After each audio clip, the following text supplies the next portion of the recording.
Great estate agency owners are really in this position that they understand the difference between activity events and revenue events. And if you have a quick look at mapping a year, what do you know is that the activity drops in December. Most agents don't come back early enough in January. Revenue lags for February and March because of what actually happened in January. And that then causes you issue because you don't have enough listings early enough. And then you then go and have a quick look at that and you go, okay, Easter every year, April, literally the conversation around what's happening with Anzac Day, you get the whole idea.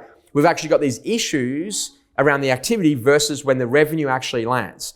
So what the art in business is to identify what can you do to ramp activity to make sure that you actually can identify where the periods of low revenue are, so you're actually pushing activity well before, so the revenue lands where it needs to land.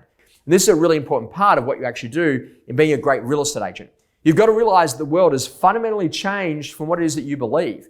Once we move to mobile phones, we take our phones with us on holidays. And when we take our phones with us on holidays, we also take the apps, which means that we are now more accessible than we've ever been before. There is no Christmas period. There is no conversation around what we're going to be doing in June and July than if people are in Positano. Now more than ever before, you've got to learn how to map your business model so you really understand where does the activity dive and what can we do to actually make sure that we can really bump up that activity and be seriously good at what we do.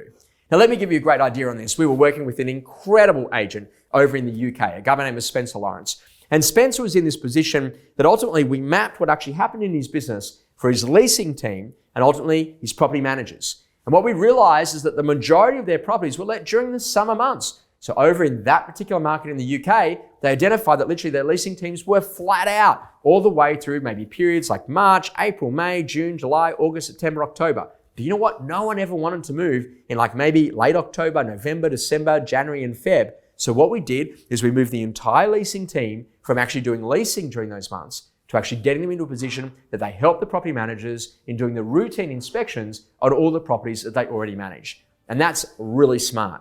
In business, it's about identifying where's the opportunity to replace labor so we can actually get a better quality result. And where are the opportunities to make sure that if we get extra activity or specific initiatives there, that it will drive revenue there where we actually need it. Get clear about the activities and get clear about the revenue inside of your business, and you'll be phenomenal in every market you operate in.